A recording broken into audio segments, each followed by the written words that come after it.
Fala galera, Brian Souza aqui. Na nossa aula de hoje a gente vai falar sobre orçamento público. Antes da gente entrar no conteúdo, fazer aqui duas observações muito importantes, tá? Primeira observação, é fundamental que você esteja seguindo, né? Eu criei aqui uma playlist de conhecimentos bancários para você se preparar para qualquer concurso de bancos. Então é importante que você assista às aulas na sequência, porque a gente sempre vai encadeando um conteúdo com o outro, beleza? E o segundo ponto é dependendo de como que você caiu nesse vídeo, tá? Porque orçamento público, ele é uma matéria que aparece em diversos tipos de concurso público e em diversos níveis de profundidade. Aqui a gente vai tratar desse tema dentro de um nível de concurso público bancário, ou seja, no nível bem tranquilo, bem light. Então, se você está fazendo aí algum outro concurso mais complexo de nível superior que exige orçamento público, esse conteúdo ele pode até te ajudar, mas não vai chegar no nível de profundidade que você precisa. Aqui vai atender quem está fazendo aí concurso de nível médio e principalmente a galera que está dentro do universo de bancos, beleza? Seja qualquer concurso de banco.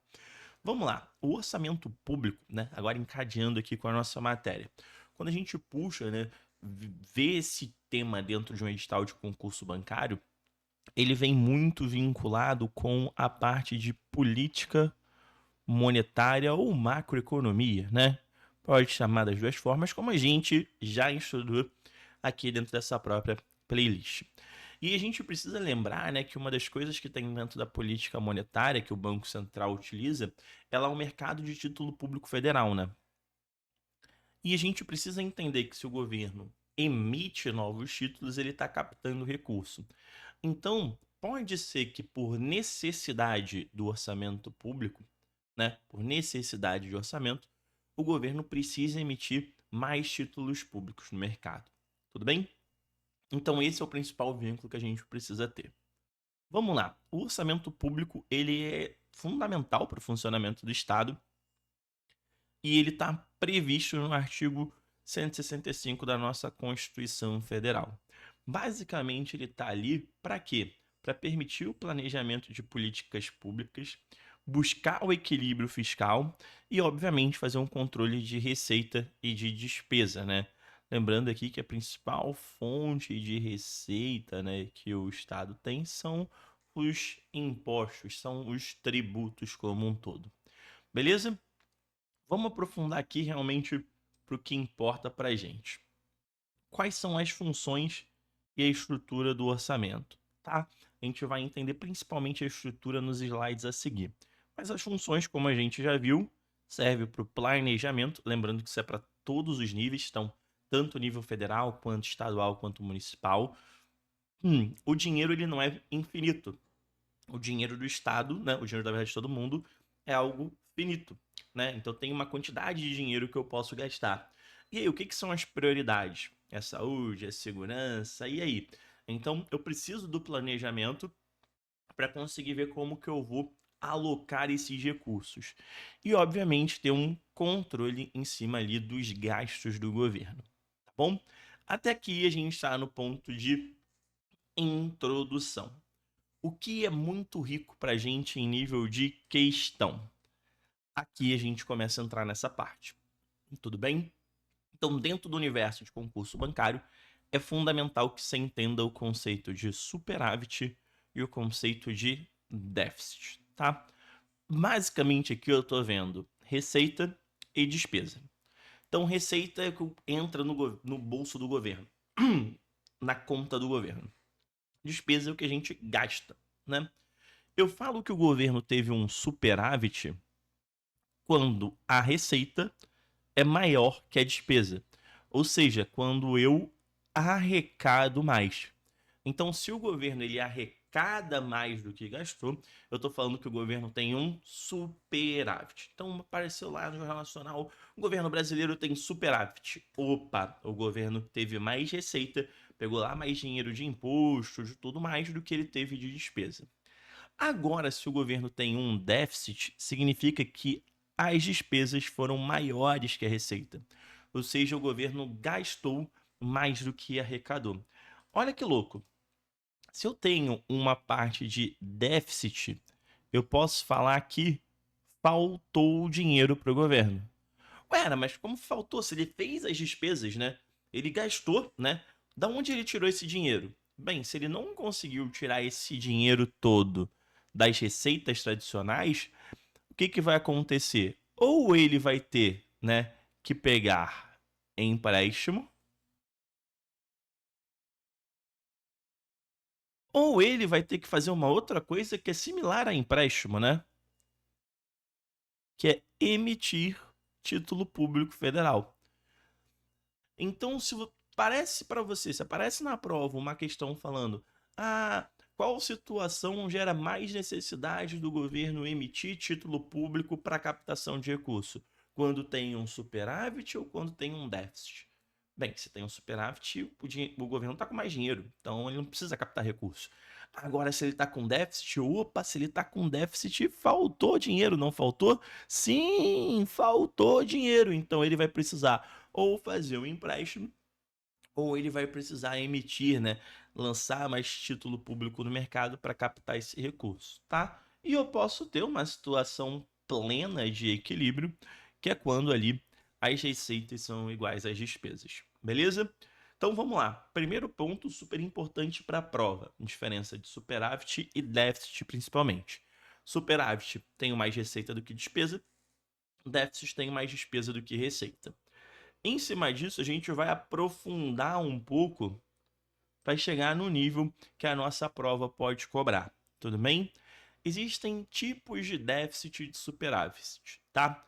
Aqui tem dois conceitos principais: o primário e o nominal. Brian, eu vi um material que fala também do operacional. Lembra que eu falei no início que que o orçamento público é uma matéria que pode aparecer em diversos concursos, em diversos níveis de profundidade? Ah, é verdade. Aqui para o nosso universo, vamos trabalhar com esses dois? Você entendendo esses dois aqui já é mais do que o suficiente para a gente evoluir bem dentro de histórico de questão que a gente tem das bancas, beleza? Então vamos lá. O que que é o resultado primário? Primário, tu concorda comigo que é aquilo que vem primeiro, né? Eu posso falar que primário é aquilo que vem primeiro? Então, realmente, quando eu faço ali, né, um resultado, eu faço análise, seja de um déficit ou de um superávit, a gente começa com o primário. Então, você já deve ter ouvido falar do superávit primário, do déficit primário, né? O que que é isso, tá? É uma análise que eu foco apenas nas receitas e despesas correntes, tá? Receitas e despesas correntes, aquelas que a gente tem ali, né, previstas e tudo mais, e eu excluo os juros da dívida. Tudo bem? Eu excluo os juros da dívida. Beleza? É isso. E o que que é o resultado nominal? O resultado nominal é o resultado de fato, tudo bem? Esse resultado daqui, esse resultado daqui é o resultado de fato. Ele que reflete o final das contas. Então ele tem as receitas e despesas correntes, mas aqui, né, se no primário exclui os juros da dívida, aqui ele inclui todos os encargos financeiros, tudo bem? Quando eu digo todos os encargos financeiros, tem principalmente dois aqui, tá? Tem a questão de correção monetária, tudo bem? Que aí eu posso considerar essa correção a correção pela própria inflação, e também tenho os juros da dívida. Bacana? Então vamos lá. No resultado primário, aquele que aparece ali na frente, o primeiro que tem, eu só vejo quanto que eu arrecadei, quanto que eu gastei ali naquele presente ano, tudo bem? No resultado nominal, eu vou pegar esse resultado primário mais juros mais inflação. Então ele é o resultado nominal, resultado real, resultado de fato. Tudo bem? E aí, né? Eu posso ter um estado que tenha um superávit primário, né? Ou seja, quando eu vejo só receita e despesa, ele teve mais receita do que despesa, mas que tem um déficit nominal. Ou seja, eu tive um resultado positivo. Aí depois, quando eu faço, né, o desconto dos juros e o desconto da inflação, eu fico no negativo. Tudo bem? Então, aqui é o que a gente precisa entender. A diferença do conceito de resultado primário e de resultado nominal. Um superávit, um déficit primário, eu simplesmente considerei receita menos despesa corrente e vi ali. Deu positivo superávit, deu negativo déficit.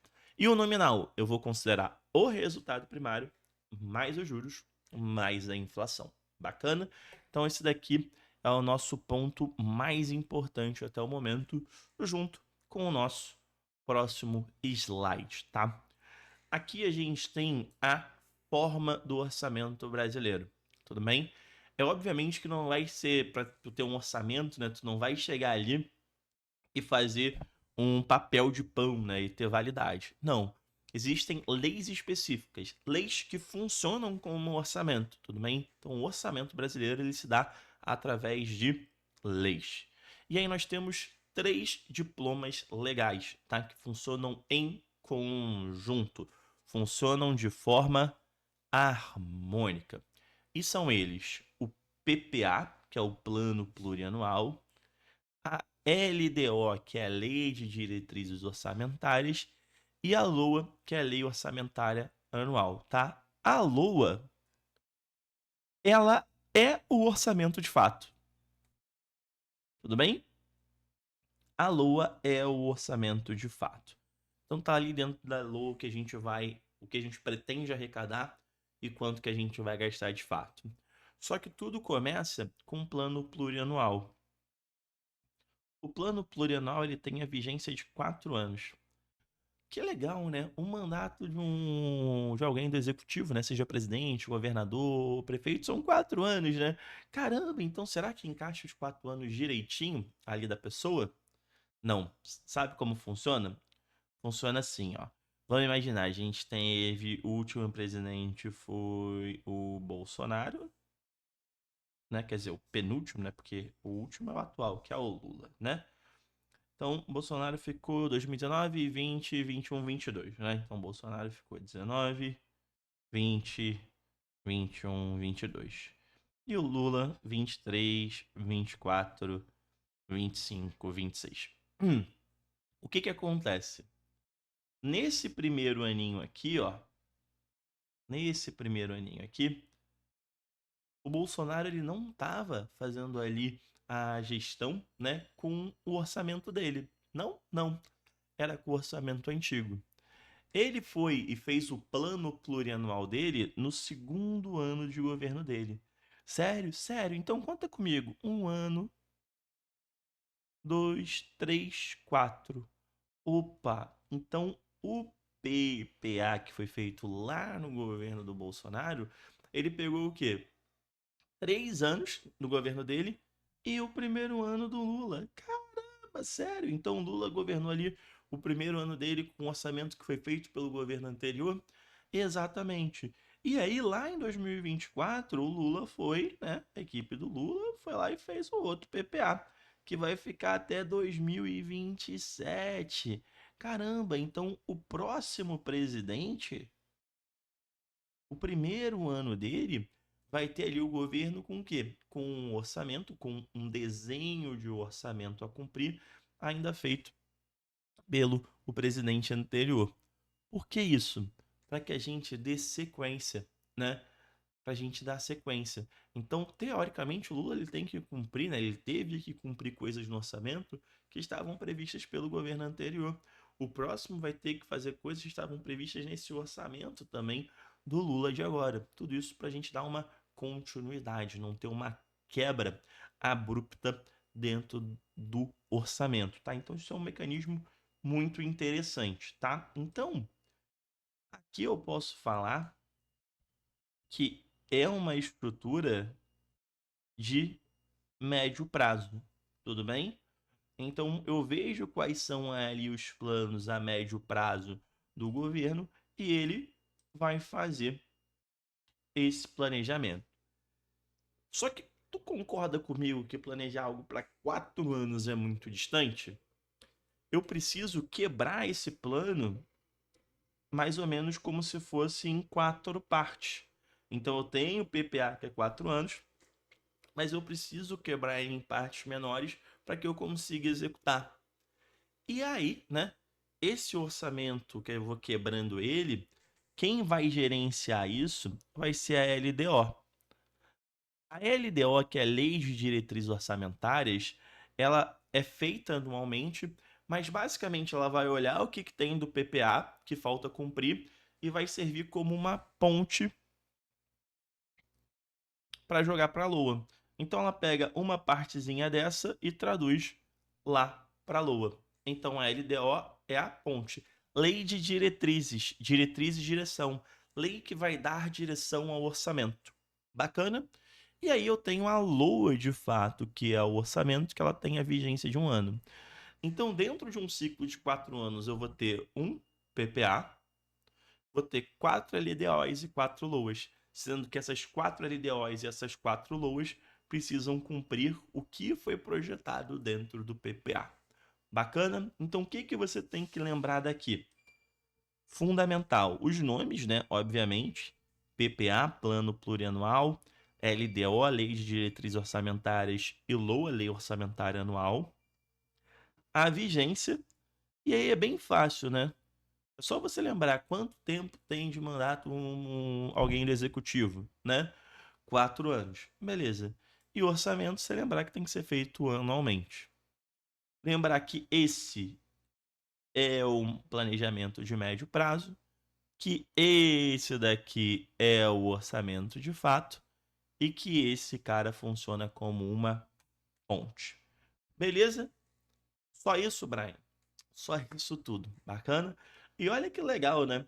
Isso daqui é um conteúdo em que ele aparece às vezes dentro ali do universo de conhecimentos bancários, mas é um nível de conteúdo que se você for fazer algum outro concurso aí de servidor público federal de nível médio, isso daqui você também já tem aí uma boa linha, tá? Então conhecimento nunca é demais, mas vamos ver aqui como isso aparece no nosso universo de banco, tá?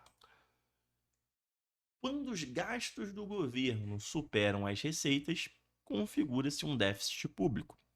O déficit nominal é uma das definições que significa. Então lembra, eu tenho o primário, que é o que vem primeiro, que é só receita menos despesa. E o nominal, nominal é o real, é o de fato. Beleza? Então vamos lá. O excesso das despesas correntes sobre as receitas correntes do governo, ok.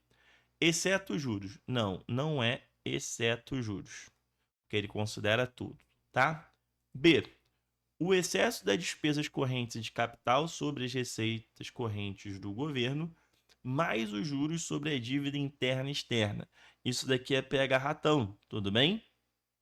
Por quê? Não é só mais os juros, ele considera os juros, mas ele considera também a inflação ou correção monetária, tá? C. O excesso da despesa corrente sobre o total de receitas do governo, exceto os juros e a correção monetária. Não, não tem exceto nesse cara, ele considera tudo, né? Beleza, D.